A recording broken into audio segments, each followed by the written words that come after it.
नमस्कार मंडळी. तर आजची रेसिपी आपली खूप सुंदर आणि खूप स्पेशल आहे. ही रेसिपी खूप पटकन आणि खूप झटकन होते.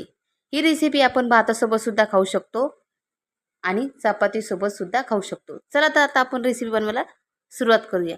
सर्वप्रथम आपण इथे कांदा बारीक चिरून परतून घेत आहोत. त्यामध्ये आपल्याला कढीपत्ता घालायचा आहे, कोथिंबीर घालायची आहे, त्यामध्ये आपल्याला थोडंसं मीठ घालायचं आहे, हळद घालायची आहे, लाल तिखट घालायचं आहे आणि हे मिश्रण आपल्याला चांगलं परतून घ्यायचं आहे. ही मिश्रण परतत आहे तोपर्यंत आपल्याला एक वाटण तयार करून घ्यायचं आहे. तर आपलं इथे आता वाटण तयार झालेलं आहे.